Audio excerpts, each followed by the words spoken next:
Yes, I'm George Marcus. I'm Chancellor's Professor of Anthropology here at UCI. I'm currently serving as Department Chair. I came to UCI about 7 years ago. I think this is my ninth year. I came from Rice University, where I spent my entire career after having done my PhD at Harvard University. I built a small directed department that really had to do with rethinking and critique of the basic method by which anthropologists produce their research. And if you want, it became a department which at the same time, in terms of its students, graduate students, which had a small graduate program, and we were very successful also in producing undergraduates who went on to have careers in anthropology. But it was, think of it as a kind of research teaching organization. And it was just built on the idea of a conventional department. And talk a little more later about what we were doing there and how that has continuities with my work here. But I came to UCI in around 2005. Yes, 2005-6 year. And a year after coming, I established within the social sciences the Center for Ethnography. And to some degree, the development of that center was a continuation, a deepening and development of the kind of themes that we were working on and problems that we were working on in the Rice department, which have to do with changes in the basic mode of research and training, pedagogy, graduate pedagogy in cultural and social anthropology to meet a range and variety of new topics and subjects.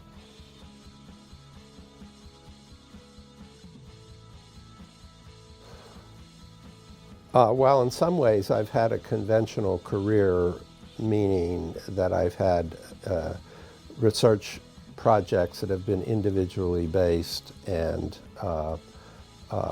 I've had a succession of those that have some of which I don't do as much anymore as I done previously, others of which I maintain an interest in. I'm coming around to your question about the central concern, I think, of my career, by giving you this idea that I actually had done in different topical arenas, topics of anthropological research. I had a career pattern much like most anthropologists have had, and we're still producing anthropologists to have. Meaning that as a dissertation project at Harvard, I worked in one of the traditional aerial arenas in which anthropologists are concerned. So I worked in not South Asia, not Latin America. I worked in Oceania. I worked in Western Polynesia on the Kingdom of Tonga. And I was actually studying, you might say, socioeconomic relationship between chiefs, who are still very important there, and peasants. And I was very interested, people that lived on the land. I was very interested, classic anthropological topic in their systematic exchange relationships, many of them non-monetary, and how this organized society and culture there. I produced a dissertation on that and wrote on that for several years afterwards, became noted as someone who works in that area, etc. At the same time, I had always been interested in repatriating, you might say, the concerns of anthropologists in the societies in which they famously or historically worked to the applications of these same methods in complex societies. And anthropologists had been doing this for a long time. They had done, in the 1960s, when I sort of grew up intellectually, urban studies were important, and anthropologists were very important in talking about what the agendas of 1960s urban studies were. But their database, their research, always came from this very personalistic method of immersion in the lives of others and coming out the other side with accounts. These accounts were descriptive analytic, but they were also deeply impassioned kinds of accounts.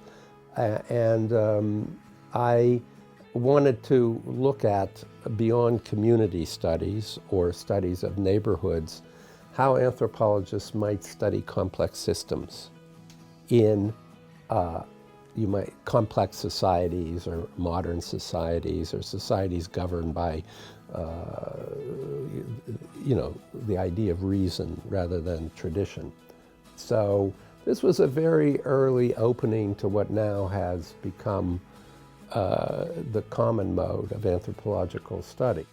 Very early on in my career, I was fascinated by local societies, but my interest was always how to articulate larger perspectives, how to put them into larger frameworks through the use of the ethnographic method. What could ethnographers do?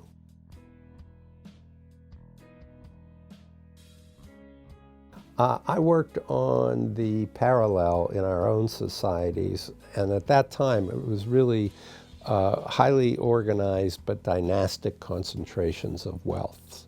So I went into something you might call elite studies, which were very undeveloped in anthropology for a variety of reasons. Actually, I teach a course on elite studies, and first thing I explain is what the blockages are for studying elites in the tradition of anthropology. But I became very interested in complex organizations, elite functions, and initially this research on dynastic families. And I produced a book in the early 90s. This is work I did through the 80s called Families in the Grip of Wealth. And it was very much concerned with not telling family histories. Of course, that was the traditional way in which this kind of subject was approached, but understanding what wealth was ethnographically.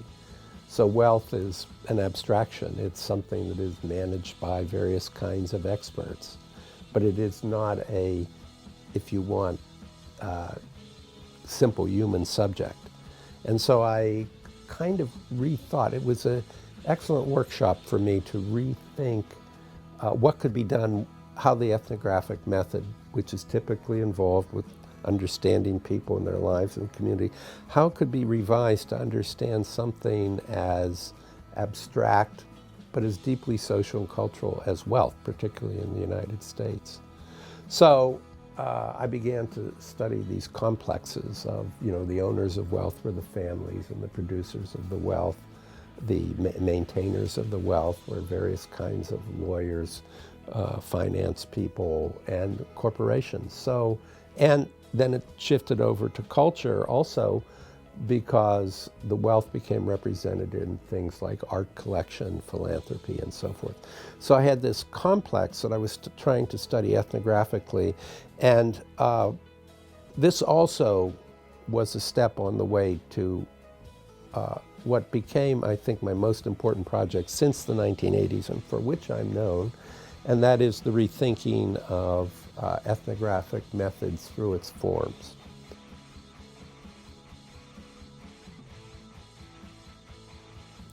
In the 1980s, late 1980s, through the early 90s, there was an immense interest interdisciplinary interest in the culture concept and culture theories.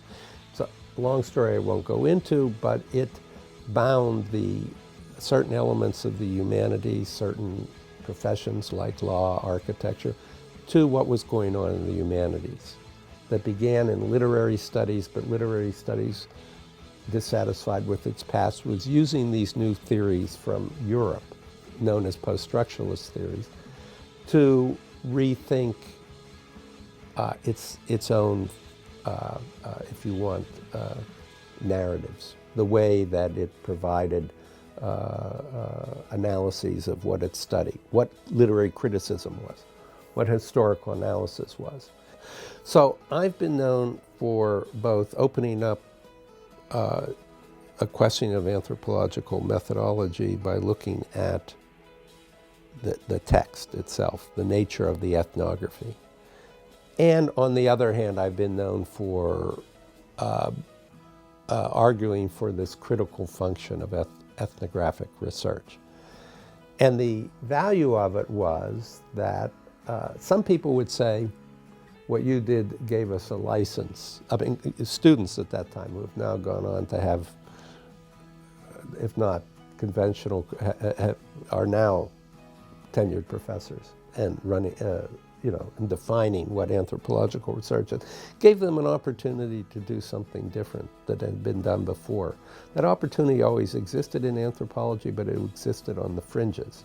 This made it the core activity. So I would say that in my field, the most interesting research has been brought along since the 1980s by its interdisciplinary endeavor, by its interdisciplinary associations and collaborations. So media studies, women's studies, post-colonial studies. And one I have been particularly interested in is science studies.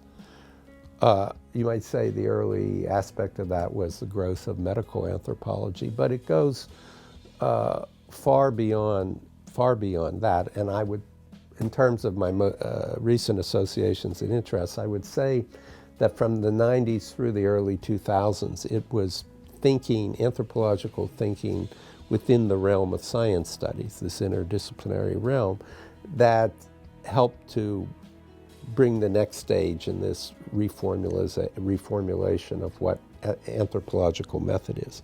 Such that today, every anthropology department has the old method. The method is a student comes in, now more so than ever, with a project of research in mind. This is a person who is a graduate student wanting to make a career in anthropology. I think when an undergraduate comes into anthropology, I think he or she wants the realm of the older questions answered. She or he is really interested in, wants to understand in depth the diversity of cultural and social expression in the world. And so I think that undergraduate teaching in anthropology, at least 50% of it, if you want, is for this function. So collaborations at the center, since I started it, has become a kind of key word in terms of the adaptation of anthropological methods. And so we've looked at it and what people are in fact doing, what it's possible to do experimentally, what anthropologists haven't done before. And our inspirations at the center for doing this are, on the one hand, what design practices, designers.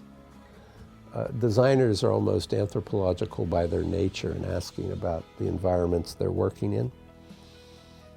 But they're also tied to the world strictly in terms of collaboration, studios, they teach differently than we do, et cetera, et cetera. And design's a huge space, but we're interested in design. And on the other hand, we've become very interested, and this isn't the first time anthropologists have been, in arts, theater, performance, installation, that kind of thing. And what we're interested in is not necessarily align with them in doing the work of anthropology, but to actually learn the kind of techniques of practice to revitalize and readapt the, shall we say, the same kind of methods that, pioneers used to found the field.